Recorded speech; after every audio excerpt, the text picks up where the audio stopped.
Yeah, technical problems already. Well, I want to thank Bridgeville Historical for inviting me to do this.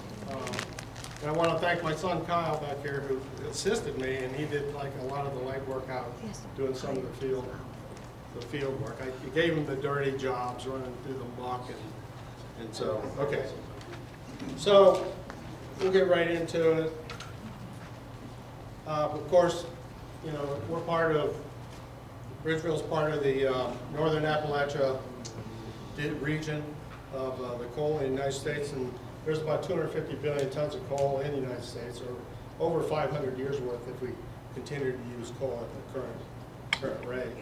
And Bridgeville's located up here in just southern Allegheny County, and you can see this map. It's about a 1999 map, and everything in red's been mined out. Everything in gray is still yet to be mined, and I've updated this, but I didn't bring that along. There's about 4.1 billion tons of coal left in the Pittsburgh seam. At the current rate of production, it's about 60, 65 years. So coal's still being mined down in Washington, Greene County, down in West Virginia. Could you speak up? Okay, I'm sorry.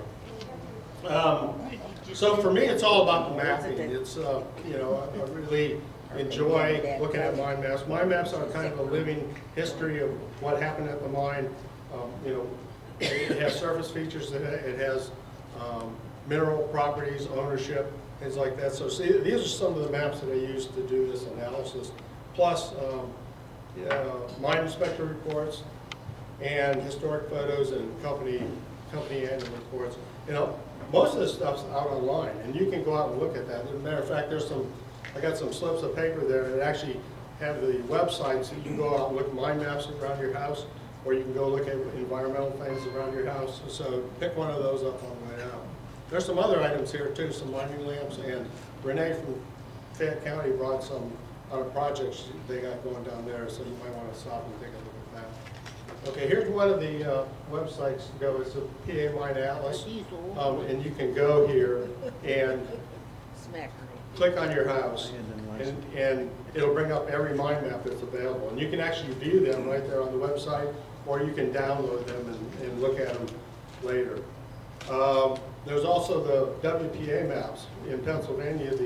During the recession or depression, they hired all these out-of-work mine engineers and geologists to map all the coal mines in the state, and they did a real good job. They're not 100%, but it's really a good snapshot of what had been done up until about 1935. And this map is a 1906. It's a property map of Pennsylvania and down into West Virginia, and it basically shows, there was an 1886 version of this. Every little property had a coal mine in it, and there were hundreds of coal companies before 1899. And what the captains in industry did, Oliver's Fricks, they took all these little coal companies and they smushed them together and formed Pittsburgh Coal Company and Monongahela River Consolidated Coal and Coke. And then by 1916, those two merged together and they just became Pittsburgh Coal Company. So everything in blue is Pittsburgh Coal Company, and then everything in red was Monongahela River Consolidated Coal and Coke. So here's what it looks like around Bridgeville.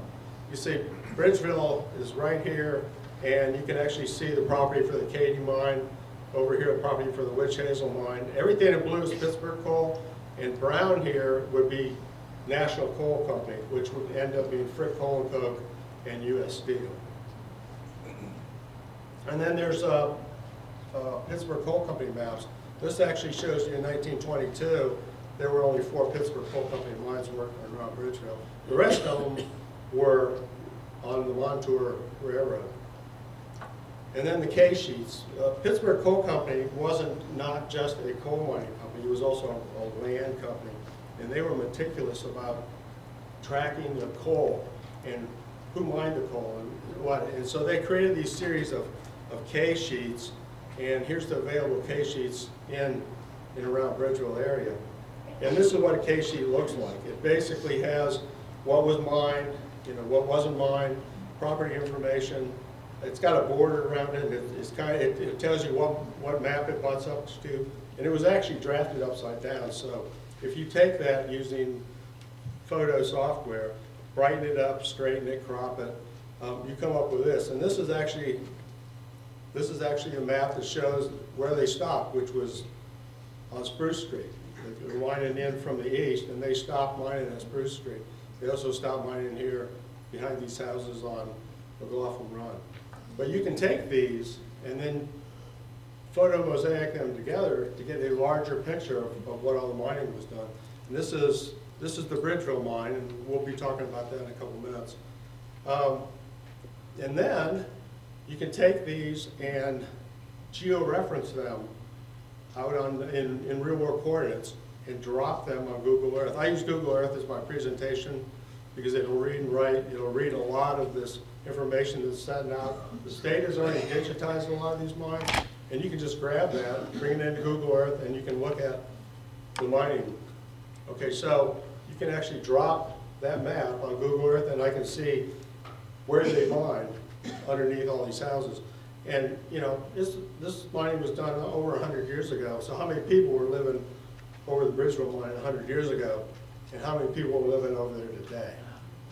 I mean, these are all subdivisions, and the original farms, you know, there was probably, what, 10 farms out there over top of it?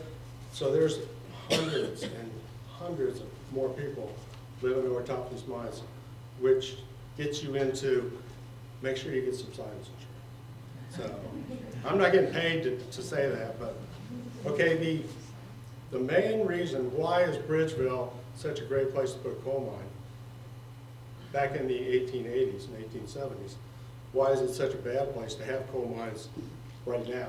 And you can look out on the creek and see red water coming by, and we're gonna just discuss that. The main reason is because the coal seam outcrops here. And you can see in Bridgeville, it outcrops all over the place. And as you head north, it outcrops more because the seam's rising. As you head south toward Washington County, it's diving, so you don't get any outcrops. So this was a great place to put in. You didn't have to spend money on shafts and slopes. You could just go straight into the hillside and put in a coal mine. Of course, you know, they want to do the easy stuff first, so they started up in north, and that's where the railroads were. The railroads were north, and they worked their way south. Okay, so here's what I did. I took these WPA maps, I stitched them together, and I digitized the bottom coal information, and then gridded it. And gridding is just a mathematical routine that you create little XYZs all over here and calculate what the bottom of coal elevation is supposed to be at any given point. And you know, you look at this, and it looks like a big valley. And right away you notice that the coal seam's not flat. I mean, originally it was deposited flat, but after 300 million years of the continents drifting around, banging into each other, and mountains being built, it starts warping, and you get these valleys and hills, and the valleys are called synclines. The hills are called anticlines. And the Nineveh syncline runs right down Chartiers Creek and right next to Bridgeville. So if you're in Bridgeville and you're mining any direction but south, you're mining uphill. And that's what they wanted to do back then, because if the mine's making water and you're mining uphill, it's going to run out of the coal mine. You're going to have to spend a penny to take care of it. But it's going to keep running out for 100 years or more. If you go south, where it's dipping down, you start mining, that water's going to follow you and go to the mining face and hamper productivity, and you're going to have to pay money to pump it out of the way and everything. So given that, I also took the surface, which is available online. You can just grab this. I gridded it, colored it, digitized it, and right away you can see Chartiers Creek running through Bridgeville and heading north, and it's, you know, less than 800 feet elevation, and there's elevations up here over 1,300 feet, like the 3 water towers over in Bethel Park as you're going on McMurray Road, right there on the right as you're going into Bethel Park from Peters. But this is all going up to the Ohio River, and I think the pool elevation at Ohio River is 710 nominal for that first pool. So if you take these two gridded surfaces and you subtract them, you get this. And this is basically a depth to the coal seam from the surface. And you can see that up here, you know, it's very, very shallow. Coal seam's actually up in the hilltops, and as you head south, that coal seam's diving down into Washington County, and you're getting you know, 600 feet right here in Washington County, and you are, you know, 100 feet. Everything red is 100 feet. If you look at Bridgeville, I mean, the coal's within 100 feet everywhere. So that's why it was so great place to put a coal mine. So how many coal mines are there in Bridgeville? I mean, I did Bethel Park last year, and there were 7, and only 2 in the township, but there were 7 that mined through. This is how many coal mines around Bridgeville, and I can't even count them. I don't even want to count them. There's probably 100, 150. There's little coal mines that don't even have names. So, and where are these coal mines located? Okay, these are all the surface facilities for the mines up and down Chartiers Creek, up Painter's Run, and up Miller's Run. And I'm not talking about Tom's Run or Robinson Run, because there's a really good book out there on Tom's Run coal mines. And then Dave did a really good book about coal mines up on the Little Sawmill Run Railroad and stuff to the north there. So I'm trying to keep it to this, and it still might, you know, I don't want to talk for like 3 hours here, but we might have to cut it short, because there are a lot of coal mines. Okay, for an engineer trying to figure out what happened here, you know, I create a giant spreadsheet. You go to the mine inspector reports and you harvest the data out of there, and you can't copy and paste it. You actually have to physically look at it and then type it into the spreadsheet. So, you know, right here I know what happened. These coal mines started, and then more were added, and then the yellow is when they became Pittsburgh Coal Company. So then you could see those mines trail off, and new mines come in. We'll look at that a little closer. And I've got what railroad they're on and what mine it is. And so in the 1870s, when Chartier Valley Railroad was put in, you know, there were like 5 or 6 mines from Carnegie, which was called Mansfield at the time, down to Hastings Junction, which is where Bayview is. And then as they added more railroads, the Pittsburgh, Chartiers, and Youghiogheny Railroad, they came in off that main line, and they went up Painter's Run, and they went up Tom's Run.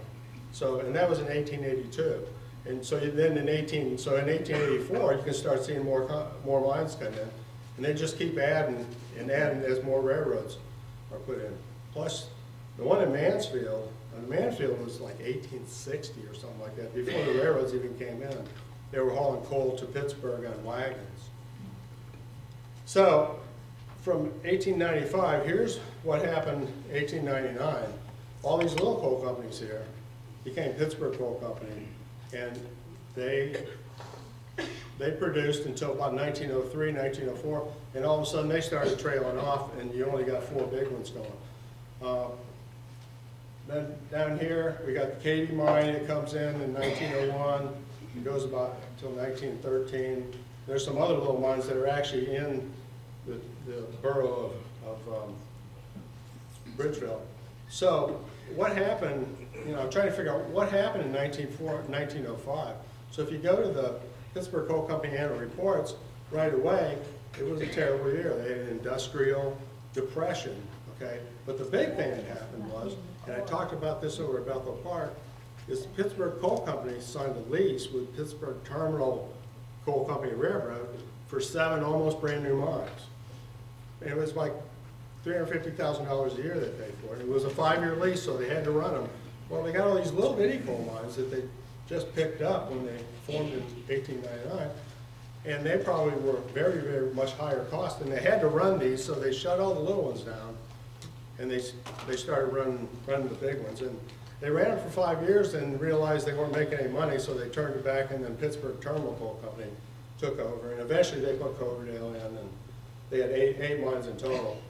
And in 1905, the first 6 months were also terrible, and they had bought a whole bunch of new steel railroad cars, and they didn't show up, so they had a railroad car shortage. So those first 2 years, 1904, 1905, it's all an economic thing, and after that, they had all these brand new coal mines. They didn't need to run the little coal mines, so most of them shut down and never came back up. Okay, and then beyond that, 1911, Katy shuts down in 1913. The national mines, there were 3 of them. National 1 was right here in Miller's Run. National 2 was over on the Montour Railroad. National 3 was in Muse, also on the Montour Railroad. So, Okay, so another way to look at this is, how did this happen over time? So if you take all that production in a spreadsheet and you stack them together, you can see what the total production is for this area. So it started with a couple lines down here with just really low production, under 500,000 tons a year.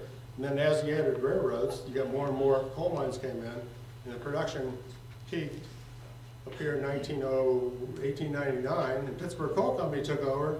They started dropping off the little coal mines, and the production dropped off. And in the end, by 1926, you just had National 1, National 2, and Mansfield number 2, which was right up there in Carnegie. Okay, a third way to look at this, I mean, for me, spreadsheets are great. I know what's going on, is where were they over time?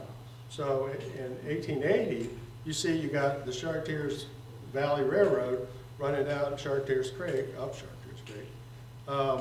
And you got the mines from Mansfield down to Mayview. And then 1890, by then, they got the Pittsburgh Chartiers Youghiogheny Railroad running up Painter's Run, so you got 2 mines running up there. And then 1900, this is probably the most amount of coal mines running in this area, was about 1900. And then it starts trailing off. As these little coal mines are shut down, you can see the production is actually shifting from little mines to big mines, and it's moving north, moving south into Washington County. So by 1920, you just got a handful of mines. 1925, all the Pittsburgh Coal Company mines except SN3 have shut down in Mansfield, and National 1's running. 1930, a few mines pop back up. 1935, you just have a couple mines up Miller's Run and 1 mine up Painter's Run. 1940, about the same. 1944, National Mine is the only one, National number 1. Everything else is shut down. As a matter of fact, you're going to see they pulled the rails up on a lot of this stuff. If you look at the aerial photos from 1939, 1938 was the first time that they started doing aerial photos. I think it was the Department of Agriculture.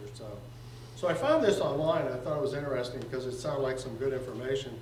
That Sandy McLean ran a Katy mine, okay, and John Crum had a mine at the end of Elm Street, and I think it's actually at the end of Hemlock, called Brandy Coal. And a lot of these statements are true, but then he goes on to say, later the mines went on strike and they proceeded to burn all the tipples because they were discontent, and then all the mines closed.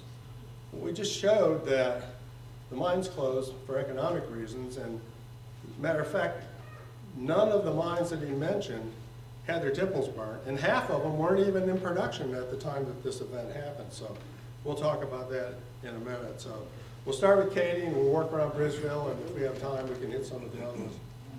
So originally, Katy was put in by Amyville Youghiogheny Gas, Coal, and Coke. And we don't have any mine maps for it, but it shows up on 2 mine maps, the 30s WPA maps and the 1970 Department of Environmental maps. And it's kind of a pork chop looking thing there. It also shows up the service facilities in 1907 Sanborn fire maps. So if you take a look at that, you'll see that there's a tipple and an incline and two mine entries. You got a powerhouse and a couple outbuildings. And 1913 shows the same thing, but now it's owned by McLean Coal Company. And John found out, he had done some research, and his research is really good, that Amyville went bankrupt in 1906, and McLean came in and bought their assets. So they got this mine. They also got a mine up Miller's Run called Maud, which McLean ended up going there after he finishes Katy. He ends up going up to Maud mine, and he put in 5 mines up there. So there's actually a photo of this, and it's a little grainy, but you can see McLean Coal Company and Katy mine. There's the powerhouse right there. So it was taken down by Chartiers Creek, looking back up at the hill. Okay, so here's the process on this. All this property is available from Allegheny County out there on their website. It's a GIS, so it's in coordinates and everything. And so what I do is I take that map, the Sanborn fire map, and I reference it in, and I bring it under and move it around, stretch it until it fits, because they both have property and they both have streets, and I can get pretty close. And then I'll digitize the features that I want to see, and we'll zoom in a little bit. So you can see there's the tipple, there's the office, there's the powerhouse, and then drop them on Google Earth to see where they were. And sometimes you drop them on Google Earth and see there's still something there, so you go take a look at it. So you can see this is Villar Street, and then you got Coulter and Hickman come together right here. And you can drive out there and look, and we did, Kyle and I went out, and the two mine entries would have been right here on this hillside, and there's nothing there.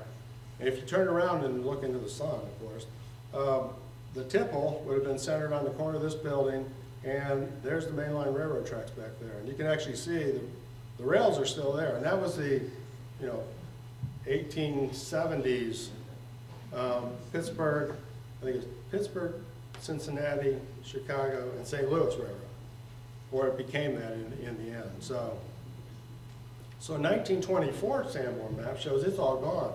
Matter of fact, it shows the neighbors. That one burnt down, and this one's vacant. So if you take those elements and you geo-reference a 1939 era photo and drop it on there, it shows you that there's nothing there. Matter of fact, the neighbors' buildings are completely gone too. So, but there is some railroad. The mainline railroad still is running through there.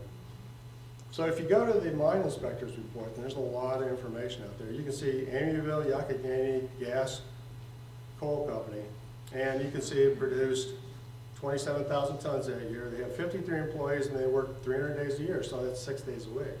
50, and they had 6 mules. Okay, so this is 1901. So up here you can see they used mules for haulage, and they used a fire basket for ventilation. What a fire basket is, it's like a big steel basket on chains, and you hang it in the slope and fill it full of coal and wood. You set it on fire, right next to the coal mine. In the coal mine, you set it on fire, and that fire creates a draft and pulls air out of the mine, and then you got to have two ways in. It'll suck air into the mine. So in 1901, they're using furnaces and fire baskets, setting them on fire to ventilate the mine. Okay, so down here, the J.B. Stone was the general superintendent of the main company, and H.W. McIntosh from Bridgeville was the mine superintendent. And it lists all that up through about 1918. You can find out who was the superintendent of all these coal mines. But after 1918, it just becomes like a table of statistics. So it'll tell you what the mine did and a few other things, but it's kind of disappointing. So in 1902, they bought an electric fan. So the mules, hopefully they let them out of the mine and they sent them up to pasture. And in 1905, they bought a fan, so they weren't using fire. In 1905, they bought an electric locomotive, and it was a Morgan Gardner 5-ton. And I actually found the catalog for that out online, and this is what it looked like. You can see there's the 5-ton locomotive. It's got a trolley line, and it's pulling these couple-ton cars behind it. And in 1910, all of a sudden, now it's a McLean Coal Company. But it says ventilation's good, but it says now retreating. They actually mined out to the end of their reserve, and they were coming back, and they were pulling pillars and stumps and things like that. So they were almost done in 1910. 1912, it shows they were still mining. 1914, there's no production reported. So McLean's done. He's gone up to Maud. He starts mining up there. So here's the total production for Katy. It's about 750,000 tons. This was sales, and I didn't add coal that was used or sold locally. So when you go back and look at the mine map, the facilities are down here along the railroad, and this pork shop looking thing isn't connected to it. So right away, that's not correct.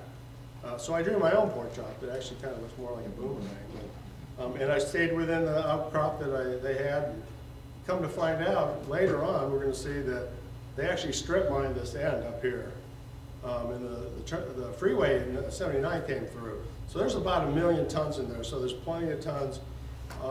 Supposedly, there was a mine at the end of St. Clair Street. We drove out there and looked, and and there's no mine maps for it, so you really can't tell. It'd be nice if people find mine maps that they donate them to the DEP or or the OSM over in Greentree. Okay, so then I went to EMAP PA, and if you want to know anything about environmental in the area, go to EMAP PA, and you can turn on complaints, you can turn on regulated facilities, mining, oil and gas, you name it, and see what's going on in your area. Well, in this case, abandoned mine land people have a project up there called Bridgeville Northwest, and they have this thing called EFACs, and I know a bunch of guys there, so I get them to send me the EFACs. And from 1987 through 2018, these are all the people that inquired and had issues, mine openings, subsidence, and mine drainage. Most of them are mine subsidence, and the last one was February of 2018. There actually has the owner's name, and they called them, and I just deleted that because I didn't want, you know, it's public information, but I just didn't want to, without their permission, show. So if you turn on complaints, you'll get these little telephones, and if you go hit info, which is right up here, and click on one of those telephones, it comes back and says, that's a subsidence complaint, 2018, and it's right there in that building that's just north of Katy. So if you look, in 2018, they were having issues with subsidence. And there are all these other people up on top of the hill are also, and it's less than, you know, it's 100, 150 feet deep. So subsidence, you know, it's not predictable for these kind of mines, and it could happen any time. It could happen the day after they mine it. It can happen 150 years later. So it's serious to think about subsidence insurance. So that's pretty much all we know about the Katy mine. It'd be nice if somebody finds the Katy mine map, we could add it to the knowledge base. Okay, so now we'll run over to Bridgeville mine, and Bridgeville was put in 1884, and it shows up here on the WPA maps. It shows down here, but in fact, these two hills, and it's fitting that we're doing this because the Bridgeville mine was right there where the fire engines are. It came out right there, and we're setting on part of the refuse area, which was pushed out that way to create this little industrial park. So 1884, mine inspector's notes, A.J. Schultz, which is the first misspelling of this guy's name. His most misspelled name that I've ever seen it's A.G. Schulte. And he opened a mine, they weren't in production yet. Well, down here, here it is again, A.J. Schulte, but it's not spelled correct. But his superintendent was C.P. Mayer. And of course, C.P. Mayer is like Mr. Bridgeville. I mean, he had all kinds of stuff going, and we're going to see him further down the road. So getting into their history, they were both married to a woman named Philomena, which I thought was kind of odd until I realized that C.P. Mayer's Philomena is A.J. Schultz's daughter. So this was actually son-in-law, you know, father-in-law into business together doing coal mines. And they're going to do other coal mines, and then Mayer goes off and does his brick company and beyond. So this is the WPA map, and I kind of outlined it. It's kind of hard to see, but we're right up here. I mean, we're sitting at the fire hall right there along the tracks there. And there's how many people live above the Bridgeville mine. And so if you take those outlines and drop on Google Earth, it kind of gives you an idea of what they did. Schulte started here by the Tipple, went through, mined this first hill, went out underneath Bower Hill Road and back into the hillside where Mill Street is, went through that and came out underneath McLaughlin Run Road, went across the park and went into the hillside there. And there's actually, we found remnants of that, and I'll show them to you here in a second. But then I found this map, 1900 Pittsburgh Coal Company map of Bridgeville, and it says it's the Hozak brothers Tipple. So wait a minute, I thought Mayer and Schulte owned this thing. But Schulte died in 1896. So, and I didn't go back and really look, see when it changed hands, but apparently in the last couple of years, before it became Pittsburgh Coal Company, the Hozaks took over. And you can see that he is the superintendent in 1898, the year before Pittsburgh Coal Company took over. So there was a change of hands. I think whatever money that Mayer made, he probably took it and went over and built a brick factory. So Okay, so this is supposed to be a 1905 picture of the Bridgeville tipple. And you can see it came out of the hillside, and Union Street would have been right there, and went over and they tipped the cars over, and they probably produced a couple products here. And then all the fine coal and stuff that they couldn't sell, they brought out here and just dumped over the hill, created this monster slag pile. I like this guy's on his horse looking, that might be the superintendent. It almost looks like he's on the car there, but I'm pretty sure he's on the hillside. But I don't think this is 1905, because when Pittsburgh Coal Company took over in 1899, they painted their name on everything. If you look at all the Pittsburgh Coal Company things, it says Pittsburgh Coal Company, and then little letters off the side, it says Bridgeville Mine or Harrison Mine, so, and we'll see that beyond. So I think this is like 1898 or something, like just before that. And it also shows up on the 1924 Sanborn.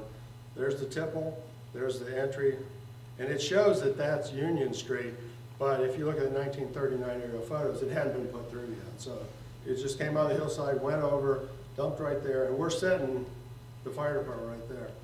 And on the other side of the map, underneath the Bridgeville stamp, you can see mine entry, and that was called Painter's Run Road, I think, at the time, but it's Bower Hill now.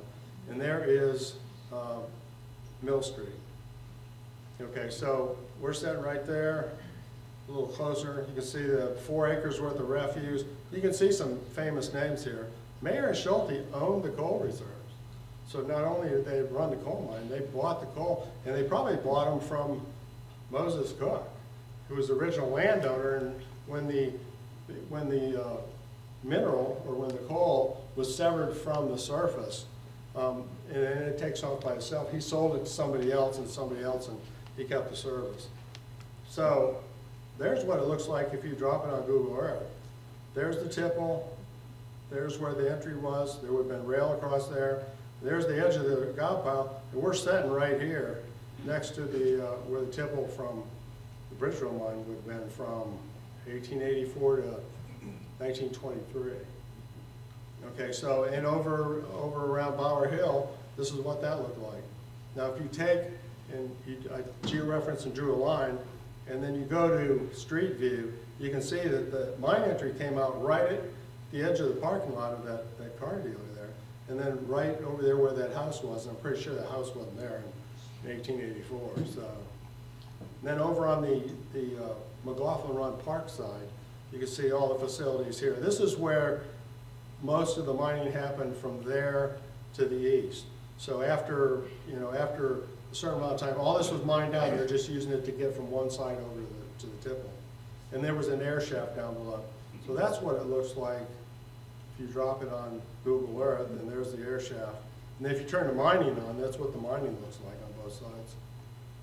Okay, a little bit different angle you can see. 1912 says that Bridgeville built a new steel bridge over McLaughlin Run and a bunch of new buildings and stuff like that. In 1912, they probably used brick buildings. They probably used Mayer brick too to do it. But that bridge would have been right there.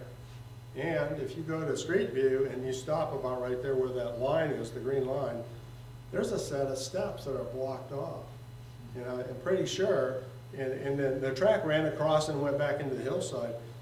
If you go to the other side, and we walked all the way through and came around and took a picture of that, there's the abutment for the steel bridge, there's the walkway, and here's the mine entry would have been right here that the cars came out. And miners would just walk from their house, go down the thing, hop on a set of cars and go to work. So, at least until 1923. And on the other side, I didn't have the green line turned on, here's where the mine entry was. Somebody poured concrete down the valley here, and it's a mess, but you can see the top of the coal seam right there, right just below the M. So it's a little bit lower. And then the vent fan, if you go in the park and you park in the parking lot, you'll see this. I mean, there it is. Somebody put a drain in there in case water comes out. It's going to go into McLaughlin Run. And then Kyle stuck his camera inside the fence there, and this is what it looks like. It's all bricked off. But this would have been the ventilation fan for the Bridgeville mine. And it's still there. So this is what everything looks like, you know, when you put it on. Here's all the tracks and everything that they would have for loaded coal. This is what the mining looked like. Okay, so where did they stop mining around Bridgeville? They came to a stop, and apparently on an agreement, because there's a boundary line here, it says, they stopped at Spruce Street. So they mined over, and there probably weren't a lot of people living beyond Spruce Street in 1884. And they also stopped behind the houses on McLaughlin Run, the south side of McLaughlin Run. They stopped there. On the north side of McLaughlin Run, there's 14 coal mines between the new bridge and the park. And so, and there's a lot of red water running down McLaughlin Run from a couple of those, one of those or a couple. So they're attached to some other mining in there. But, and OSM did some work around on that corner. They rebuilt a big wall or something like that here a few years ago. Okay, so when did they stop? Well, if you go to the mine maps, September 1st, 1923 is the last date on here. And that's probably a good date because Montour 4 mined up from the south, and in 1941, they mined up right up against it. So they were getting the coal that in 1923 that Bridgeville left behind. Montour 4 came up and picked that up. Also on the east in Upper St. Clair, here's the same day. You can see they had planned, I keep going there. They had plans to mine out there, connect that, and bring that back. 1924 Sanborn maps show the mine's not in operation. Production shows 0. And 1925 shows the mines are idle.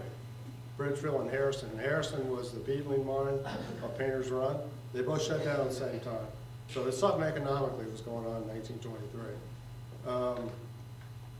Let's see. Okay, so this is supposed to be a 1929 photo, and it's a photo from the railroad, I think from the Wabash Railroad. There's 3 of them. You can see this tipple in both, but it's supposed to be a Bridgeville tipple, but after some investigation, I think it's actually, it's a fine coal cleaning plant, because one, it's on the wrong side of the slag pile. The slag pile's here, and we're sitting on the other side of the slag pile between the slag pile and the hillside, where the railroad is.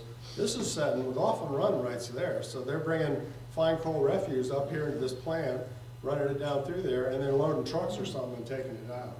And I read somewhere where they would do that, and they couldn't sell it locally, because you could only sell like Stoker and larger coal. The fine coal stuff, they could sell to somebody up on the lake, so they would wait till spring, and then they would run out, railroad up, and they would sell it, you know, on the lake. Okay, 1939 area photo, 1 building was left. Nothing between Bower Hill and Mill Street, and nothing at the park. Everything was gone. Environmentally, there's quite a few subsidence complaints. And these complaints doesn't mean there's really subsidence. You can call the Bureau of Abandoned Mine Reclamation, and I can complain about I got subsidence. They'll come out and look at it. If you have subsidence insurance, it's subsidence insurance, and it really is subsidence, they take over and pay for everything. If it isn't subsidence, then within a week or so, they just clear the case. But if you don't have subsidence insurance, and it's not your house that's damaged, if you have like a hole in your yard, some OSM will come out and fill it full of gravel and do some other stuff at the state's expense or at OSM's expense. So the big thing about this is people are still complaining about subsidence. You can't find out from the state what's really subsiding.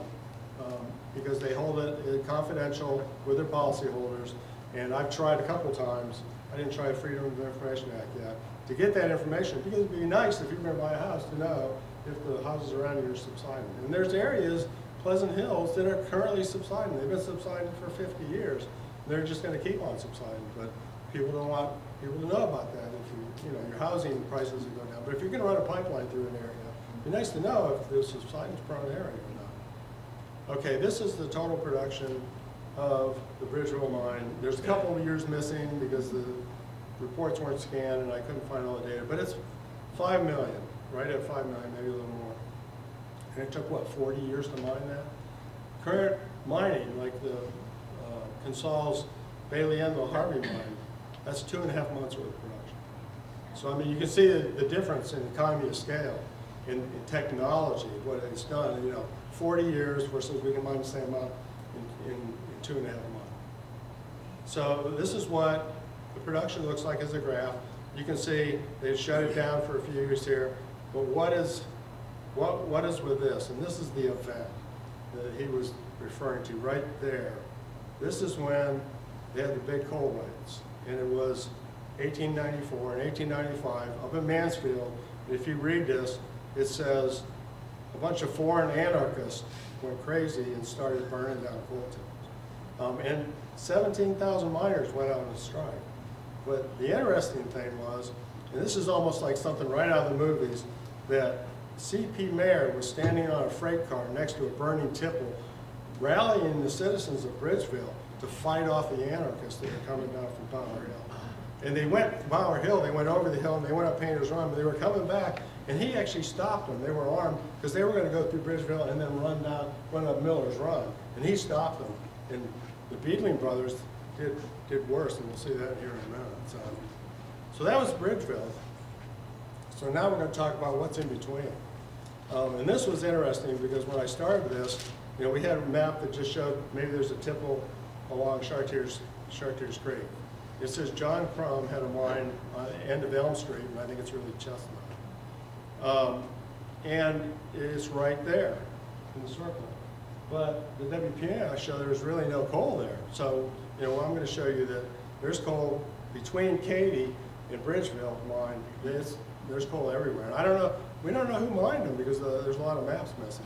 But the 1924 fire map shows that there was a one-story tipple with the roof level with the street set along Chartiers Boulevard, and there was an office and some rail. And we went over and we looked down the hill, and I don't know how you put anything down that hill.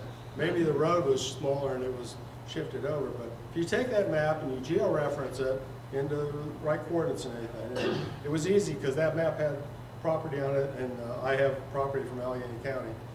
And then you turn on the mining layer from the state that they digitized, all of a sudden this pops up. And I was surprised, I didn't have a clue. And because it's GIS, which is Geographical Information System, there's all this data attached to it. And it says that it's the Brandywine coal mine, and OSM has the map. And I tried to get the state to give me a map, and it was around Christmas and they weren't responding. So I went to OSM, and they sent me this.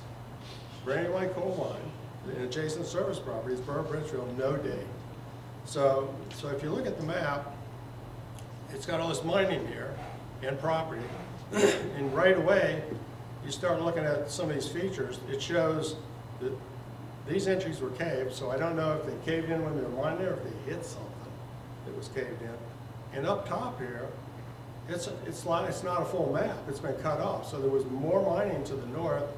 Down here on the south, they just mined along Chartiers Creek, and apparently they stopped at everybody's property. They didn't have the right to mine the coal. Interestingly enough, there's Charles R. Schulte. That's AJ's son. And he didn't go into the coal business. He actually went and worked for the glass company over here, by the brick factory for like 30 years as a shipper. So it's weird to get into people's genealogy like that, but it's kind of interesting. I always check to see, if you check the genealogy, you can go check and see what they were doing at certain stage, 20 census, 30 census, to see, well, was he still in coal mining then, or was he doing something else?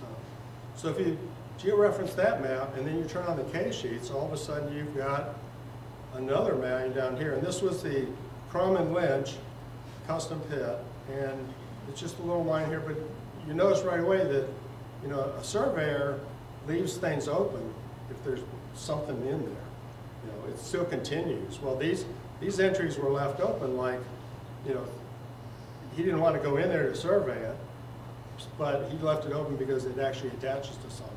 So when you start looking at, we got these pictures from John Crum's great-grandson, and they're pretty cool. It shows the tipple along Chartiers Street. There's Chartiers Street up there. It doesn't have a roof on it yet. It's circa 1915. So I think they're still building it at the time. And I'm pretty sure that's Jimmy Lynch. And this says F.P. Crum, which is Frederick Park Crum, which was John's son. And he was born in 1897, so that would have made him like 17, 18, and that doesn't look like a 17-year-old. But here's what the hillside looks like. So how did they get that? And it was down the hill 10 feet, so they must have stilts. But we scoured that hillside, and we couldn't find any remnants of anything. So. Okay, two other interesting maps was, this is F.B. Crum, and he would have been 21 at the time. He went off to war, fought World War I, came back. 1930 census says he was a water well driller.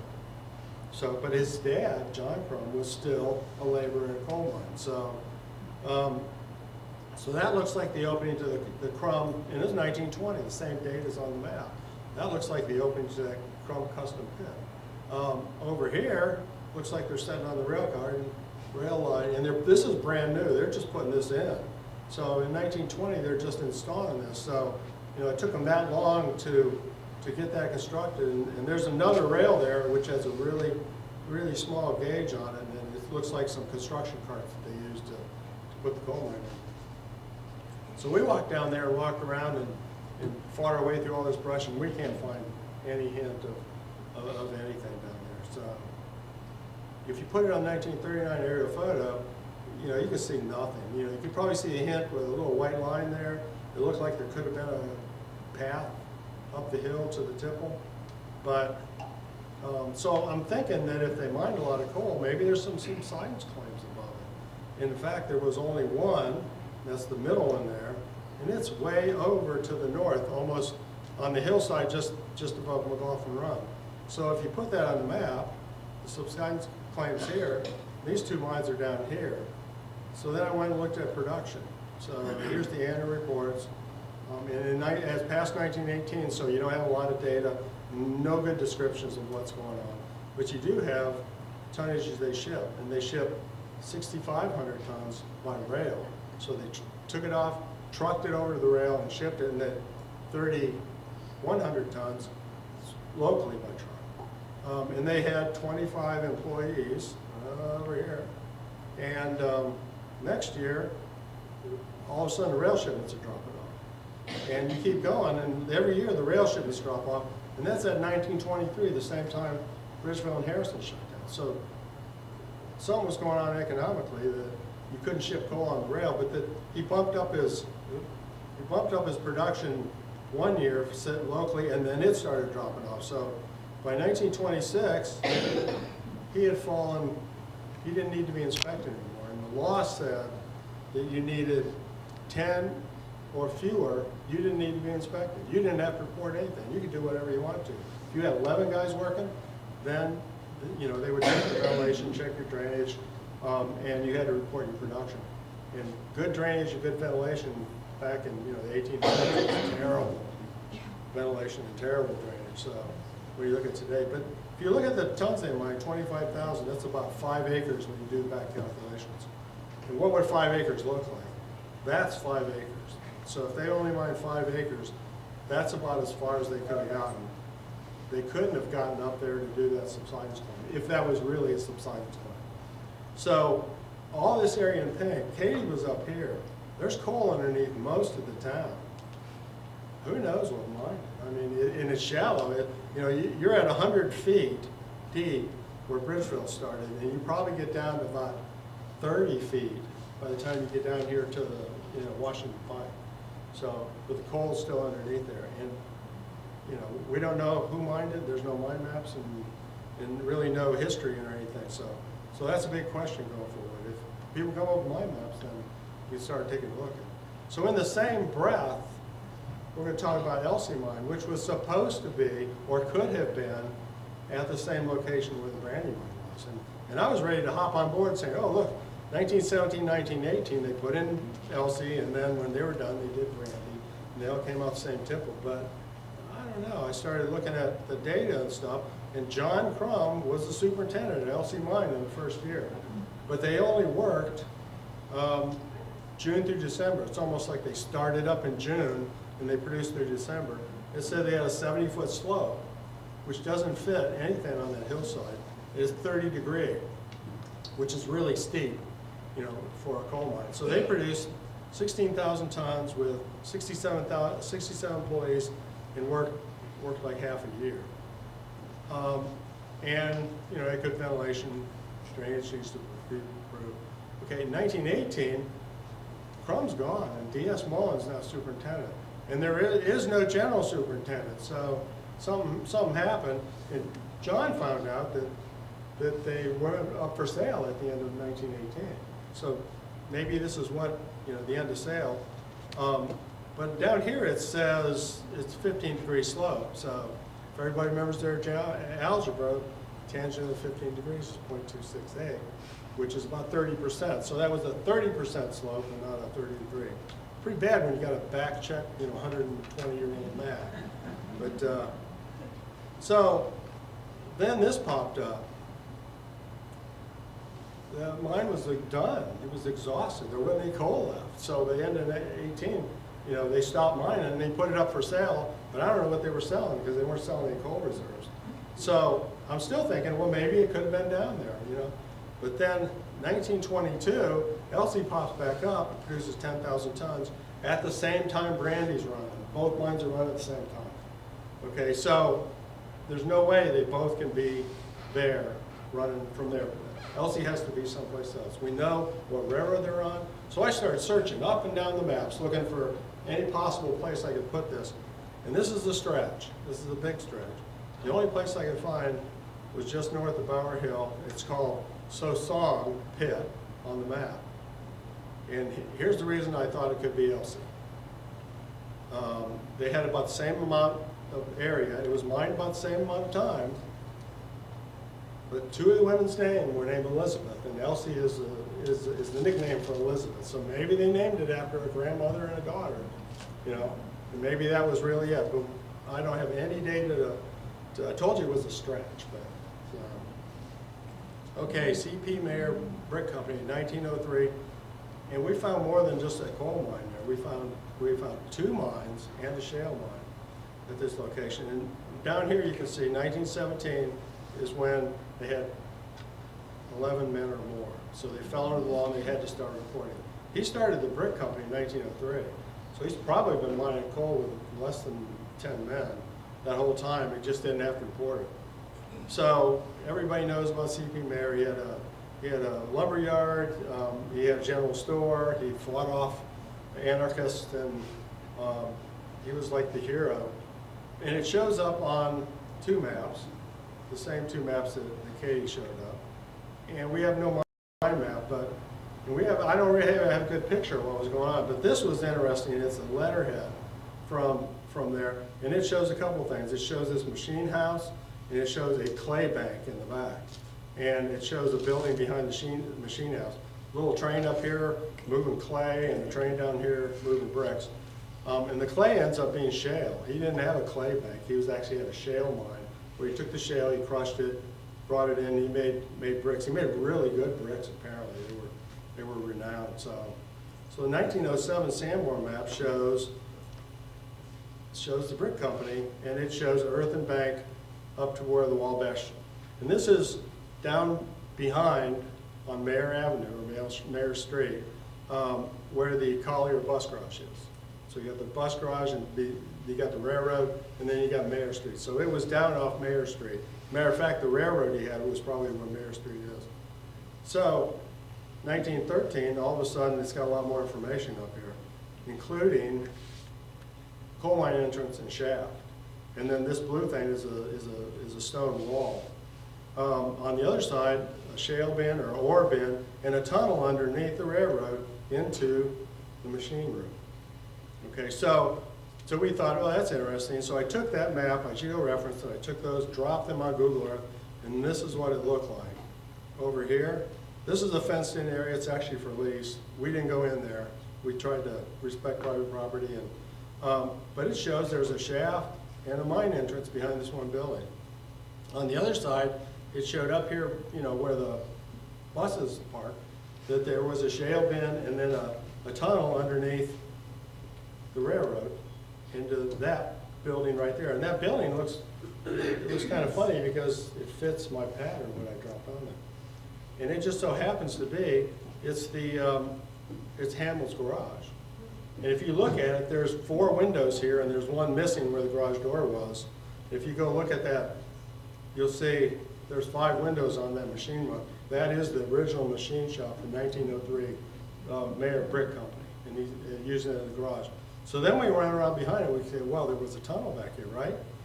There's what we found, the Pittsburgh coal seam. And I mean, it's right up against the building there. So the tunnel was in the coal mine and came up, and they brought the shale down in the coal mine and brought it back out. So then we went around the other side of the building, took a look at that, and here's what we found. There's a coal mine there. And you know, where did this come from? And of course they got some tires stacked in front of it. And this upper material, my little controller thing just died on me, but this upper material, you can see they mined the main seam only, because back then you couldn't sell this other stuff. Now they mine everything, but this other stuff had a lot of shale in it and slate, and it was higher sulfur. People didn't want to burn it, and they couldn't burn it, but that was the stuff that would fall out of the roof and kill you. So you can see it's still up there, but it's up there after 120 years. It's still standing, but it could fall tomorrow. And I didn't climb in there to take this picture. With my telephoto lens, you can see that the mine's in there, and they built a stopping or something across there to keep it out. And if somebody thought it was a good idea to throw spent propane cans and tires, which are flammable, in the mouth of a coal mine, so maybe somebody should go clean that up. You probably never heard of Centralia. Okay, so that, you can see where that arrow is, that is where the group of tires is, and that's where the mine is. So there might be one in there. If you go into Hamlin's garage, go to the back wall, there might be a door in there that goes straight into the coal mine. That could be the tunnel. So on the other side, we thought, well, you know, what do we got there? Well, there's the stone wall that they had in the 1913 map, and it's deteriorating. You can see the coal seam on it. And if you look real close in the distance, and I can't point that out, there's the mine opening, and there's the shaft. And it's actually a brick structure that they built at the mouth of the coal, and they probably had a furnace in there originally and used it to draw air out of the coal mine. It's there. I mean, you know, I was taking this, standing on a pile of gravel, trying to look over the fence to get a picture of it. It'd be cool to go in there and look, but I'll let John do that. So. Okay, so 1917, the first year that they came underneath the law, and they produced 6,400 tons per brick out of 23,000. So, and they had 69 employees. So why did they ramp up production is the interesting thing. But in another district completely, there's Mayor number 2 mine. And if you look real close, it's a stripping operation. So not only did he have the underground coal mine, he had a strip mine producing coal at the same time. But it wasn't for making brick. If you look at the production here, the Mayor underground mine fell in the law in 1917 and produced more tons than they needed. They only need 5 tons, you know, 4,000 or 5,000 tons to make brick out of. And if you look at those days, it was World War I. You know, coal production goes up, steel production goes up. You know, everybody, the economy does great during the war, and then you end up with a little mini depression after the war. And then he fired up a strip mine at the same time, you know, to take advantage of the increased prices of coal, probably. So, and then, you know, by 1923, and that's that same time period that those other mines are closing down, he throttled back and probably went less than 10 men, and he's just producing, and he doesn't have to report it anymore. So where could that strip mine be? Well, at the end of the Katy pork chop, they stripped that off about the same time. And it's just a stone's throw across the creek, right back to the brick plant. So he could have trucked that coal across the creek, brought it back to the plant, and loaded it on the railroad car. But then we have this other, the green blob, right above the brick plant, the shale mine. It shows up in the 1938-39 aerial photos. So I kind of digitized that. Same with 1939. 1949, it's expanded a little bit to the north. So I took that, dropped it on Google Earth just to see where it fell, and it fell on top of the bar, the supply house, and half of the bus garage. And if you go to Google Earth and you turn on terrain and run your cursor around, you can actually get the elevation stuff. And this is all at the same elevation. So I went to the PA Imagery Navigator, which is really cool. If you could zoom down to your house and you right click, it'll show you every aerial photo that was ever taken above your house or above anything. And plus there are some other things, including the LiDAR image, which is, LiDAR is like a laser scanner hung from a plane, and it sees through trees and vegetations, and they can mathematically remove buildings. So if you look at that, that whole area is all the same elevation. That is the shale strip mine that CV and Merritt used to make brick. And if you go on Google Earth, you don't even get dry out there. You just go to Street View. That's the final high wall next to the Bob Evans, and the old, I don't know what it is now, but it was the old Sears outlet in the back, is on that bench, along with the shale strip was with the bus garage. That's all on the shale strip, which is only 38 feet above the coal mine, probably 33 feet. So that ends up being, that's the area that he used to mine shale. And you put the whole thing together, and he probably mined that much blue underground, and in the pink, that was a shale strip. And he could have mined more. You know, he had 10 guys working at 5,000 tons. He could have mined a little bit more, but we don't have any maps showing where he actually stopped. So, and I wouldn't want to crawl in there and try to figure it out. So, and since we're talking about surface mining, there was a lot of surface mining in Bridgeville, and you can see that on the 1938-39 area photos. And you start seeing these little windrows of dirt, and they're really close together. If you look at the width of the road, you know, these are probably like 10, 15 foot, so they were very, very little steam shovels. Like, this is, I think, Scott's Pond. So, and they filled up with water later, and people went swimming in there. It kind of makes my skin crawl to think they're swimming in mine water. But also on the case sheets, during World War II, stripping equipment got bigger and stuff. They actually, you know, most of the mines had shut down. They were going around looking for pieces of virgin coal that they didn't mine, and they strip mined through there, you know, between 43 and like 48, 49. And this is a piece of coal right next to Scott's Pond that they went ahead and continued to strip, and that was in 1945. And over on McLaughlin Run, they also stripped here. Pine Ridge Mall is just down off to the bottom of the picture, and then the car wash is just to the north here. And that's what it looks like today. And this was done later, like after World War II. And if you take a picture of it, you know, you can see all the rubble and everything. They actually stripped through the stream, which is the no-no now. You can't even get close to a stream. You probably couldn't mine that because you're too close to the stream. So you probably couldn't mine any of the mines in Pittsburgh, in Bridgeville, that are going up dip under current regulations, because you can't have perpetual treatment. So you would have to like start Tom's Run and work your way down. So here's kind of a summary. It shows everything in yellow. I got off the case sheets, and everything in green was off the 38 maps. So there was quite a bit, you know, down Miller's Run, down up Chartiers Creek, and a couple little places along McLaughlin Run. So Rosevale. So now we're heading up toward Carnegie. And the next mine we come to is Rosevale. And it was actually misspelled in the reports. It comes out Rosedale. And it was the Olette brothers. And the Olette brothers, they did a lot of mining. And they mined little bitty pods and stuff. And we'll see them in the future if we make it that long. If you run out of tape, I'll just quit talking. You're good. So we don't have any mine maps, but the 35 map shows there's nothing mined there. And the 70 map shows everything was mined there. So something's wrong, but we do have the one map, and it was dated, but it's not a complete map. It's dated 1920. There was like 3 surveys, an 18, a 19, and a 20. And through the magic of software, you can clean it up and produce a nice looking map that I can bring in. And it had a few features on it. It had a reservation, and a reservation is the people who sell their coal or lease their coal to somebody, they reserve the coal under their house so that it doesn't get subsided. So there's a couple reservations.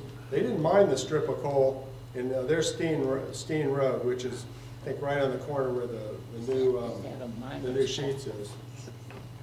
And on the other side, they actually punched out the side into the air, probably for ventilation purposes. And up in the north, they hit old mine works, and they probably didn't own the coal on Steen Road because they stopped at the road. So there was, you know, they were hampered heading north, it looks like, and they looked like they were heading south, and they were heading south towards C.P. Mayer's coal mine. So we don't know where the two meet, but I think they continued on. So if you drop it on a 1939 map, you can see, you know, the railroad was run along next to Chartiers Creek, and the mine, it's right at the entrance. They stopped right at the entrance to 79, the Kerwin Heights entrance. They're right underneath there. So we went over there and we took a look, and you can see the dirt path there is where the railroad ran. And there's just a high wall and a hillside that's all fallen in. There are really no remnants of any of the coal mine. So I'm thinking, well, maybe they had a bunch of subsidence complaints, and they had one in 2018. So that didn't help any. The FBO was the man. I mean, he was everything. And they loaded on the Pittsburgh, Chartier, and Yakima Railroad, which was that one that ran by. And this is the equipment they installed in that first year, 18, and that's what you would put in if you were building a new coal mine. 2018, 12,000 tons with 49 men, okay? And it was Rosedale, they misspelled it. Now, all of a sudden in 23, I got Rosevale #2 mine. But I still got the same amount of men. I got 50 men running the same amount of days. So I'm thinking, if you put all that tonnage together, that it just goes from one to the other. So I'm thinking it's the same coal mine that halfway through, for some reason, they just renamed the coal mine. And if you look at the reserve pods, I think they were heading south toward Myers Mine, and they mined all that out, and they renamed the mine, and they went all the way through the mine, put rail along the crop, and went back in the north and mined up toward where the new school is. And actually, they undermined where the school is. Maybe. I mean, but they mined a lot of tons, and 400 and some thousand tons, and those two areas would support that kind of tonnage. So. Okay, so now we'll head up. Sorry. We'll head up north toward Carnegie. Bower Hill Mine was also A.J. Schulte, and you can see him starting from Roseville, starting from the intersection at Kerwin Heights, going up to Hope Hollow Road. And here's kind of what they mined. Pittsburgh Coal Company wouldn't pay a draftsman to draft stuff that was mined before they took over. So you see on the map, you see all these blank areas that look like coal's never been mined. It's gone. It was mined before they took over. Here's another map showing where the outcrop was. So there was actually 3 Bower Hill mines. I was surprised to hear there was a original Bower Hill mine, which is 1877, which was Imperial Coal Company. It lasted a very short time, but then A.J. Schulte either bought out the rights and put in a new old Bower Hill mine right there on Vanadium Road, where you make that turn to go underneath the railroad. Straight ahead would have been where the old Bower Hill mine was. So you see in 1878, Bower Hill, and this was from a Wheeling newspaper, showed the workers were happy and they were making a fair living, and they were nearly all German. So Schulte and Mayer. But the real interesting information was that Eli Griffith found a turtle on his farm with his relatives' signatures and dates on them 50 and 60 years after they had wrote them. And who even knew that in 1878 that writing on turtles was the thing? Maybe it was something they tried before carrier pigeons. Okay, we tried turtles, maybe we'll try squirrels. And we got the carrier pigeons. So. Yeah, going through, if you go to the Library of Congress and you can search through old newspapers and just hit some key words and stuff, and you can find some of the coolest things. So I actually found my great-grandfather was a union organizer in Ohio, and my other great-grandfather was a sheriff. I found an article where my one great-grandfather arrested my other great-grandfather for a bar fight due to union organizing 10 years before their kids got together and got married. So it would have been interesting to be at the wedding reception. Okay, so the inspector's reports showed A.J. Schulte, another misspelling of the same name, started, was working at the coal mine. C.P. Mayer was the superintendent. And the mine maps, because it was before Pittsburgh, are just horrendous. I mean, they're old linen, they're all cracked and dried out, pieces of them missing. You look at, this is what you got. You really can't see anything. So I didn't really do anything. This is about where it's located. If you go to Google Earth and you go back in time You can find an area in winter where the leaves weren't on the trees. And you can see there's something down there. There's some refuse, but that was back there, and it looks like private property. So if John wants to go, back up in there and take a look at it, there's probably really nothing left being that old. But the mining they did, if you look at that the green area, that was what they did up to 1903, and they were driving south toward Painter's Run. So, and I thought originally the Bower Hill mine was on Painter's Run, and then the purple is actually the newer Bower Hill mine that didn't start up until the 30s. So this was the total production. You can see when the riots happened, this is probably one of the mines. This is probably the one that burnt down, because they were talking about that, where he was standing on the flat car. This is probably the one that burnt down. And he didn't shut down. He rebuilt and continued production. And Pittsburgh Coal Company took over and shut him down. So, okay, Summerhill, and the next hill up was Summerhill, and it was started by a whole bunch of companies. And Frank Armstrong ended up being at the end. And it also, was just north of Bower Hill. And you can see the purple line is actually where the Pittsburgh Chartiers and the Youghiogheny Railroad peeled off the main line and went across Chartiers Creek. And none of that's left. The bridge over Chartiers Creek's gone. And this is what the facilities look like. And you can see the rail peeling off in the bridge.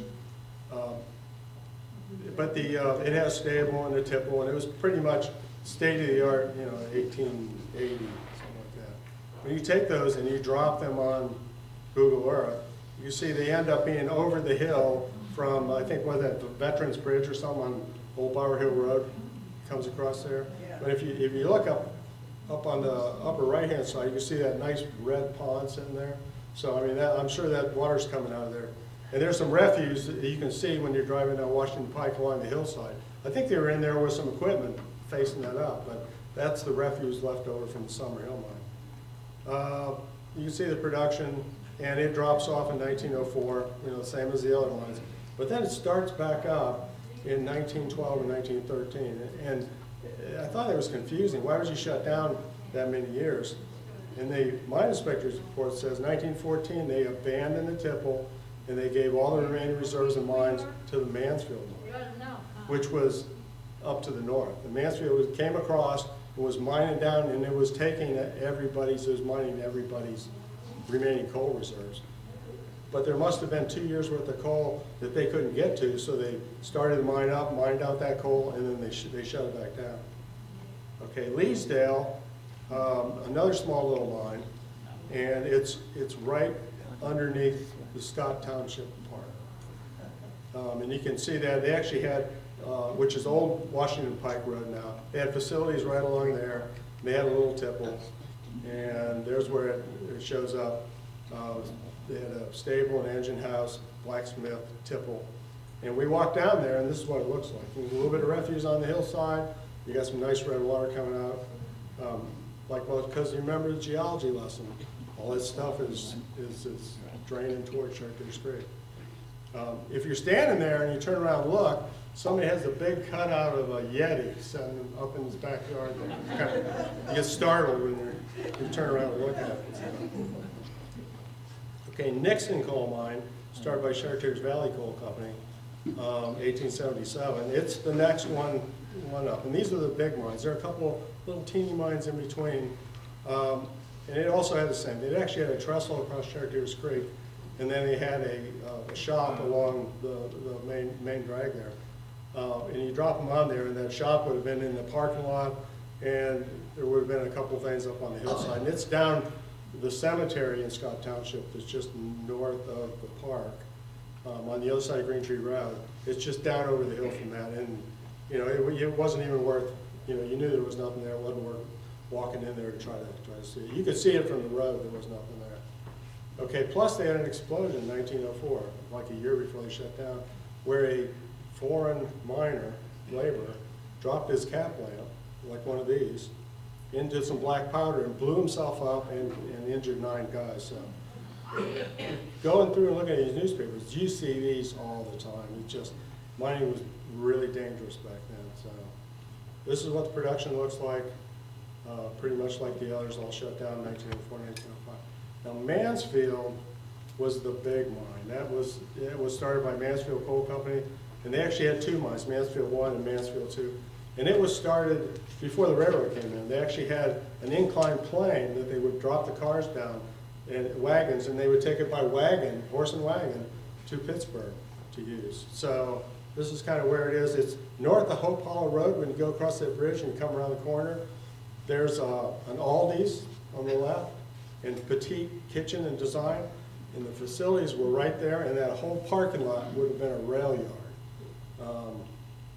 But you can see, 16 years before 1881, they actually started the first mine. And this is what the facilities look like, and there was a huge refuse area right in the middle of that. Right now, I think everything's been gone, but the rail actually peeled around to the left there and connected up to the main line, and I think it connected up. They would bring empties in on one side and take loadings out the other side. But if you look at the facilities, that's what that rail yard looked. That parking lot for Aldi's and the parking lot of the building next to it, which is, it's kind of a dog bone looking thing. It was actually, you can see it on the 1938 aerial photo that they were just building that in 1938. But there's nothing left on that side. But on the other side, it looked like this. And everything next to these buildings say gone, gone, gone, except the blacksmith shop. And then you take that and you drop it on Google Earth, and you look, you can even get Google Earth Street View and go up that one street, which I think is Hope Street, turn left, that building's still sitting there. And we crawled up there, and it's a mess. I mean, there's what it looks like from one side. There's the north side, there's the south side. But that's an 1870s mine building still sitting there. I think the landscape company above it owns it. But it's a mess because that's pouring out of it. And it looks like they had some water treatment equipment in there one time. Maybe they're trying to treat it. Most of this water isn't acid anymore, because over the years it would get flushed out, and all the material would get coated, and it's high iron and high aluminum, but it's more alkaline or more neutral and alkaline now. So nobody's treating with lime anymore. Everybody's using hydrogen peroxide to knock it. And there's that building across the street, which was built in the 30s. But there would have been rail cars. That whole place would have been full. I wish I had seen a picture of that. That would have been cool. Somewhere's got to be a picture of that. Okay, there's the mine production, Pittsburgh Coal, and they kept that running. I actually found in reports that they paid $400,000 in over a 10-year period. So from 1903 to 1913, they paid Mansfield Coal Company $40,000 a year for that coal, and then they continued to mine through about 1930. Okay, so the last mine up there is Woodville, and that was a captive mine. It was owned by the County of Allegheny and then by the state of Pennsylvania. And you can see everything in the blue that is Woodville. It's on the west side of 79, and we do have one good mine map. It says it's 1918. But in reality, it's every year through It shut down December 1945, according to the mine map. And if you look, they produced like 16,000 tons with 12 employees. And it was all used by the hospital. And if you look at the mine map, it's got the hospital facilities. It's got home for the indigent, and it's got mental hospital, and it's got the insane down on the lower left there. And I always wondered how many patients actually they got working in the coal mines, or if they had any. They actually used the indigent patients to work in the coal mine, 13 people. So.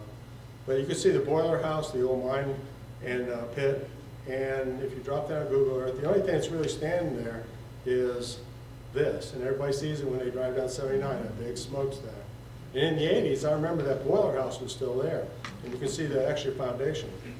And Kyle climbed up the hill to find the fan house still there, and it had blown itself apart, and this was spewing out of it. So there's it's sloping back the other way toward Church Street.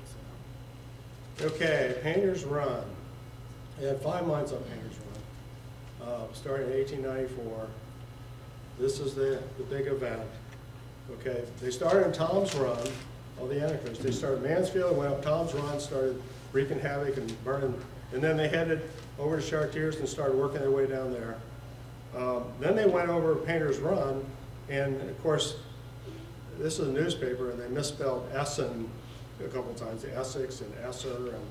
And, but then they burnt down the Panhandle Coal Company mine, which was Essen, #1. And then they were on their way to Beedling. Okay, in the meantime, the Beedling brothers were holed up in their store, and they were armed. So they went out and they killed the leader of this group, Frank, I can't see his name, yeah, Frank Staley. They killed him, and the riders quit. Or they left and they went, and then C.P. Mayer stopped her from going through Bridgeville. But they swore they were going to burn the Beedling plant down. It was the last thing they did. And from what I'm seeing, they didn't do it. They never got to it. So here's the 5 mines center: Bower Hill, Panhandle Mine. Here's the mining. Bower Hill was to the north. Panhandle was this area next to Bridgeville to the south. Essen was with the tan-colored. And here's the K sheet. There's 2 K sheets missing where it says K sheet composite. These 2 sheets are missing. I don't think they were ever made because that was the old Bower Hill mine, and they weren't going to spend a couple bucks drafting to recreate what they had. So the question I get, and I know Dave gets the same question, what is that coal mine along Bower Hill that's sitting there? Well, it's a railroad tunnel, and built in 1882, 83. It's 340 foot long, and the elevation is about 860 feet. And if you look, this is what it looks like today. And there's a hole in there, and Kyle stuck his hand with his phone in there, so I'm not that brave. I dropped my phone. But here's what it looks like. And on the other side, well, it's actually on a mine map, and it's actually on the same elevation as the coal. So the bottom of that's the easiest stuff to mine. They would have put that on the coal and then mined out the roof to make the tunnel. And there's what the other side looks. If you grab a tree and hang over Painter's Run and way out, you can actually see it and get a picture of it. This is what Kyle took as a tunnel. And you can see the top part is brick, and this is old enough that C.P. Mayer wasn't in business yet, so it's probably not his. Then it was stone down to the bottom. You can see how wet it looks. It's got some water in it because those mines are flooded, and they're probably feeding water into this. So that gets that out of the way. Essen #1, that was one of the first mines they put in 1884. And there's another good spelling, Beetle Brothers. You got the Beetle Brothers, and it's actually Beedling. So they started the coal mine. Jerry Dillon was the boss. The temple was right here along Painter's Run before you get to McMillan. McMillan's coming down. And there it is on Google Earth. And we have a photo, which is fantastic. And it says Pittsburgh Coal Company, and that's what they did. They put big letters Pittsburgh and the little letters the mine. So, talk about that Bridgeville. It couldn't have been a 1899. But look at it, it's all steel because the original was burnt down by the rioters in 1894. So this is after 1900 or so. And if you look at the, still got a guy with a horse, and they got 3 trains under there. The ones on the right are coarse coal, and it gets a little finer. And then the last one is really, really fine. And if you look up and down that valley, there's no refuse anywhere. And I look at all the aerial photos, there's no place to put refuse. I think they railed the refuse out and dumped it someplace else, and it wasn't around there. But that's a really cool photo. There's the production, 1904, stop that. We're going to go to Bethel Park, mine all those mines. Okay, Harrison, the Beedling brothers, started this mine also in 18. And you can see on the K sheets, it shows where the temple was, it shows the powerhouse, it shows the air shaft, and there was a slope coming up next to the powerhouse. And then there's some pictures, and you can see this must have been after 1899 because it's Pittsburgh Coal Company, and it's all wood. The whole structure is wood, the bottom's wood. So they never burned it down in 1894, anytime after that. So that looks like fairly recent after the Pittsburgh Coal Company took over.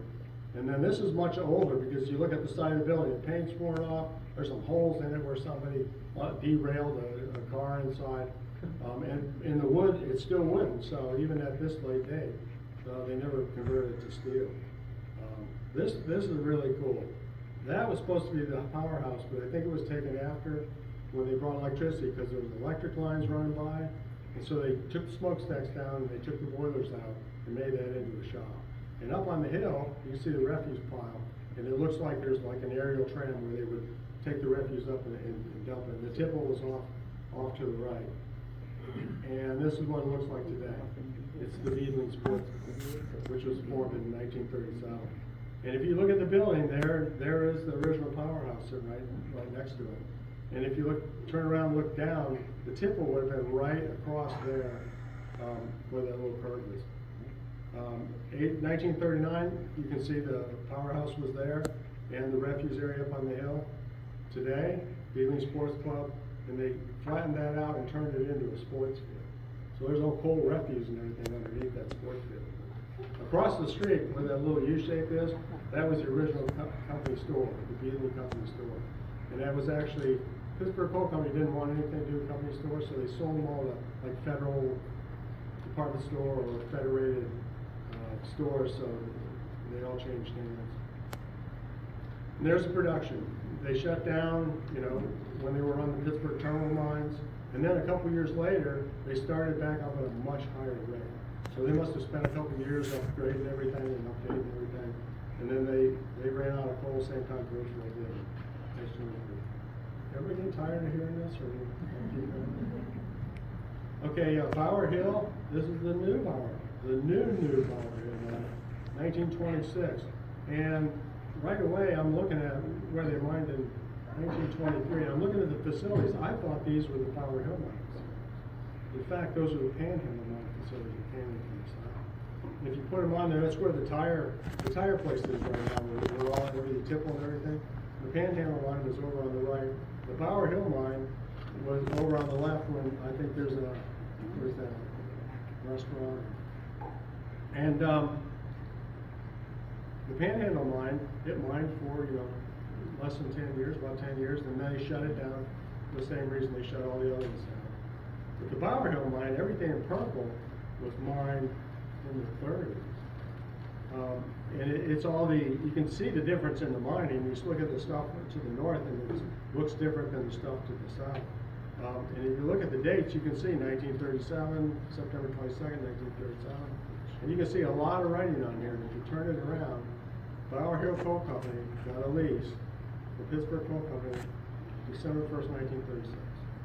So all of a sudden, all this land is coal left over, and they didn't want to take care of it because they were off mining big mines by then. And another note, Bower Hill Coal Company lease canceled June 1943. So they made it was a 10-year lease. They made it more than 10 years, but then probably the mine was depleted by then. So if you look at the production, and I didn't really quantify this, that most of their production went out by truck. And the first year they stood 1,000 tons down the rail, then 1,400, 700, nothing. Okay, so this was a truck line. They were trucking all this out because they pulled all the rail off. So there wasn't any place to, put that on. So by 1938, all the rail that Painters Run had been removed. So. And there are a couple openings. I think there's one behind the, what's the name of the one place you can find it? This is the laundromat. And then there's another one next to that, where there's actually a couple mine openings they've been blocked off. So that was the new Bower Hill mine.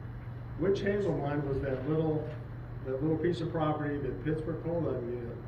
And they went in, and Pittsburgh had already mined around most of it. And it shows up on the WPA maps.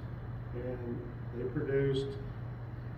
they had 76 employees, and they produced about 575,000 tons, or about 95,000 tons a year. And they just mined out that little block and then went away. So that was it. And there's a picture on another historical society's book. It says, it looked like it was supposed to be the Witch Hazel mine, and it says Hazel, but it says Buffalo and Pittsburgh Coal. That was actually a mine down in Washington. So, I don't know if we actually have them. Okay, Miller's Run mine. So there were 5 mines down Miller's Run. The biggest one, you can see, the biggest one was National Mine, which was ended up being U.S. Steel. And this is interesting. The U.S. Steel maps were terrible. I mean, compared to the K sheets that Pittsburgh Coal Company did. And this is one of them. You can see it's all torn up. This isn't even original. This is a copy of a copy. And you take a look at it, it has a lot of features on it. You see there's a tipple, there's a powerhouse, there's a shop, you got your entries, you got your fans, and then you got the trestle running by, and that was the Wabash Railroad. And then the Pittsburgh, Cincinnati, Chicago, and St. Louis Railroad, which everybody loaded coal on, went underneath it. And we got this, which is an exact picture of that map. You can see the tipple up on top. Some guy's riding in this car, which, oh sure, I'm sure would have a fit right now. So. But you can see the powerhouse in the back, and you see the shop in the front. And if you look at where that's taken, you can see the trestle in the back from the Wabash Railroad. If you look at where that's taken, about where that arrow is, they were standing on top of that building, taking a picture out toward the railroad. Well, that's kind of the coolest photo I've seen. So you take that, you drop it on 1938 aerial photo, and you can see, well, the tipple's bigger in 1938, so they put up probably a steel one and did some upgrades, because this is now a big mine. It's produced a lot of coal. Everything to the right and to the bottom is the refuse area. And they would just take that out and dump it on the hillside. 1939, same thing. 1949, still there. It's got one, you can see the rail cars on the line. 1957, the tipple's gone, the refuse area is kind of nothing left. There's a few other buildings that are gone. Today, there's nothing there. The 4-lane 50 took out most of where the mine went in. It's underneath there. There's a self-storage unit in several places where the tipple and everything used to be. And then all this flat area where the rail line went, there's actually buildings there. It's a great place to put some. It's already flat out. Okay, Blythe was just a little bitty piece of coal at the bottom of all these big mines coming from Palms River. 1900 to 1912. And they had the typical tipple, blacksmith, engine house. And 1939, it was all gone. You can see some refuse areas above it on the hill. And if you look at where it is today, we drove up in there, and you can't find any remnants or anything. Except for there's a bunch of refuse up on Sagan Road. You can see that parking lot's got a lot of refuse in it. So Morgan Mine is the next one up. And it also stopped in 1903. So Pittsburgh Coal Company took over, shut it down. It had a fan, typical stuff, and they're all listed as gone. But the one thing that wasn't gone was the theater. Probably when the theater, when the mine was running, when the mine shut down, it became a theater and a small brick hotel. So we went in there driving, and sure enough, you can see in 1939 photos that those two things were still there. Okay, and today they're still there. And this is what they call the theater on the mine. If you look at the architecture, it looks a lot like the bathhouse over Cody. So I mean, it underneath all that vinyl siding is the bathhouse. It probably could have been a bathhouse for a while. And the old hotel's still there. The bottom half, I think, was part of that old brick hotel that was on the mine. There's production, ends about the same time. I'm going to go to one thing. Ouellette Brothers had this thing about mining little pods, and it always seemed to be near old mines, under flooded old mines. And here was the Cube Creek of Bridgeville in 1943. It was the same company, and they hit full works and flooded the coal mine. And a mining engineer from Bureau of Mines came in and swam through water that was only 6 inches deep, and found them safe on the other side with their mule. You know, the mine mule was sitting there with them. And one guy joked that he wasn't going to get wet, so they waited there 43 hours. He said he's getting time and a half for that. Vulcan Mine, next one up, and this is where Battle Ridge Road goes up, turns and goes up the hill. And it was only in existence for 5 years. And Pittsburgh Coal Company shut it down. Actually, somebody came in and mined the remaining reserves years later, but most of the reserves went to Lake Essen number 3, to the north. You drop on the 1939 aerial photo. There was one interesting thing. There's a big refuse pile down next to Miller's Run Road, and it's not there today. There's a house within the building. But if you look at it, everything's gone. There are a couple company houses along 978 that are still there, and that's pretty much it. And Maud is where McLean went from Katy. When he finished Katy, he went out and started mining Maud, and he put in 5 coal mines, so it lasted quite a while. And you know, everything on the left-hand side of the thing, all these are Maud coal mines. On the right is National Number 2, which is down on the Monterey River. Pretty much everything that was there is now gone. The 4 lane of 50 pretty much wiped out everything that would have been there if there had been anything there. There is a little community right there before you get to 50, and there's actually a McLean Street in there, probably named after the coal company. Okay, a couple lines left. Melrose, which is underneath the cemetery, Slope Mine, which is the Hastings Junction, and Mayview. Here's the 3 of them. And these were small pieces of coal that nobody picked up. And National was to the west, Bridgeville to the east, and Montour 4 came up and picked up all the coal that Bridgeville didn't get. Okay, so Melrose, 1915 to 1921, they were only around for 6 years. They had a slope, and because it was south of Bridgeville, it was considered a gassy coal mine. Everything that's outcropped, all the gases escaped over millions of years. But once you start getting below grade, then you end up producing methane. So it was a more dangerous mine. We have a good mine map. It's a little bit ratty, but it shows they digitized it, and they undermined about half of the cemetery. Probably in 1915, it was the half that didn't have graves on it. So here's the slope and the tipple, and you drop those on Google Earth, and you know it runs right along the railroad. And I think this is the Pittsburgh Central Ohio. It's the orange train, the gray train. That's how I keep track of it. So the slope would have popped out underneath that one building right there. So there's production, 5 years worth. Hastings Slope.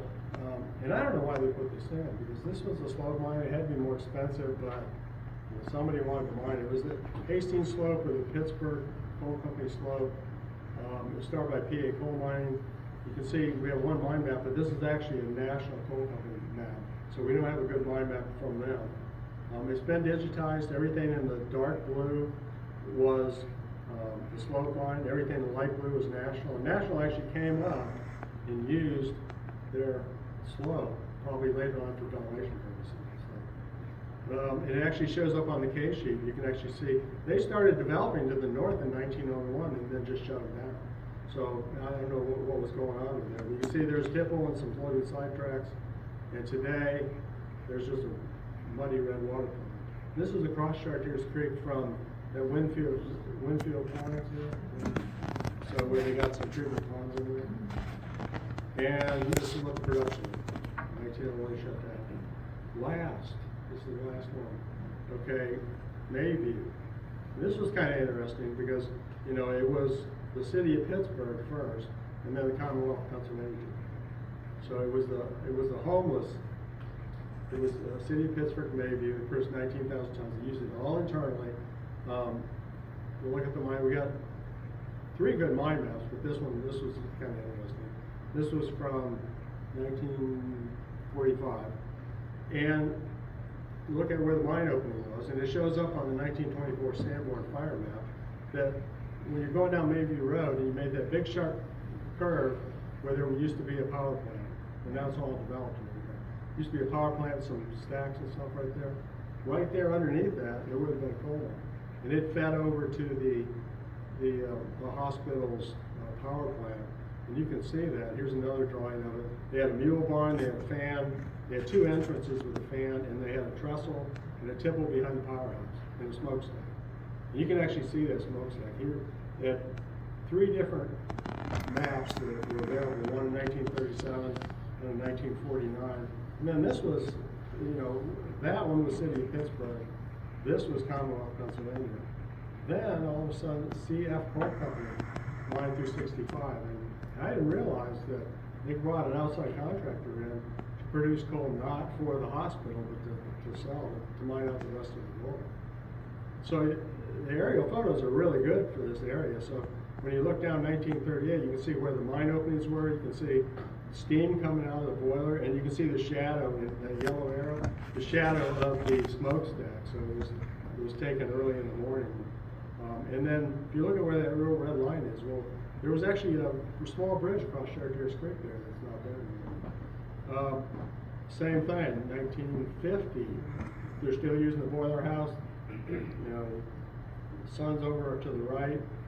They did some disturbance in that red circle, but in 1957, all of a sudden, that red circle is full of coal. They've mined coal and they're stockpiling it out in this little triangle. You know, in 7 years, if that was vegetation, you could not get trees to grow there. And the next year, in 1967, after the mine shut down in 65, they started chewing away at that coal plant. So CF Coal Company, they independently mining that, and there's no steam coming out of that power plant anymore, so they're no longer using coal. Today, you know, you got all this development and everything. The mines would have been right over the hill as you're going up just before you make that curve. Okay, last, line subsidence insurance. If you don't have it, for seniors, it's $26 a year for $100,000 coverage. I mean, it's cheap. So I got it, Kyle's got it, my daughter's got it. It just doesn't make any sense not to have it. So. And that's it.